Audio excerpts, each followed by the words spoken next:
All right, in this video, I want to explain to you what the tumble rules are and why they're so important. So the tumble rules are what you want to apply to the skills when you practice them.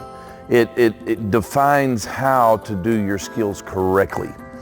And you want to use every single one of them and apply them to all the skills as you practice. Tumble rules 1 through 6 go over individual body parts. So that helps you to define where each body part needs to be or to identify where a problem is.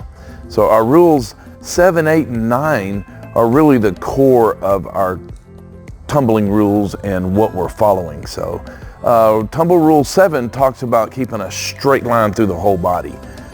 And that's really what you want to do with every single skill that you practice. Our Tumble Rule 8 and 9, they're telling you how to apply force correctly. So, because we don't want to shorten our body up, try to jam ourselves up in a small space.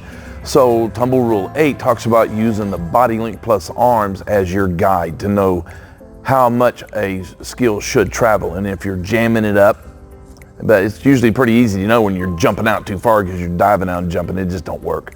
And our Tumble Rule 9 talks about how to apply force.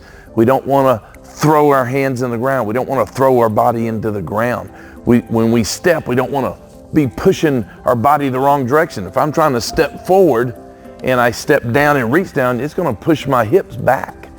So now you can go to our core skills if you have a question about a forward roll or how to do a certain skill a certain way. It's there in our core skills.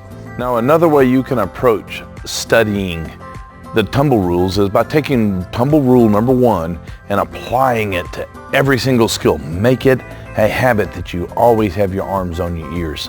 And then you can take tumble rule number 2, and as you do your skills, especially your handstands, you don't want to stick your head out and have a turtle head. You've got to keep your head between your arms. So you could take each one and just one at a time apply them to your tumbling, or look at every skill that you do and make sure you're doing tumble rule number 2. Make sure you're doing number 3. Make sure you're pushing your shoulders back. Now, another thing you can do is go to your skill builders, and especially in the front bridge, when you're pushing your head and shoulders back and getting your arms on your ears, and then when you're lifting your legs, you keep your legs straight. You're actually working on all 6 positions. Your arms are on your ears, head between your arms, you're pushing your shoulders back, your back is straight, you don't have a saggy back, and you get your legs straight when you're lifting up, staying as straight as you can through your hips. That's another way of approaching these tumble rules, is doing the skill builders and making sure you don't do a turtle head. If you just get your head in, that almost puts everything in alignment. So, but eventually you do want to study all of the rules. Go back time after time. It's not bad to review these every month or so to go through the tumble rules. But the tumble rules, again, are what you apply to every single skill that you practice. So make this a key part of the program that you study, and make sure, even as you're studying the core skills, you should see every one of these applied in every single skill. And y'all get out there, work hard, and we'll see you on the next video.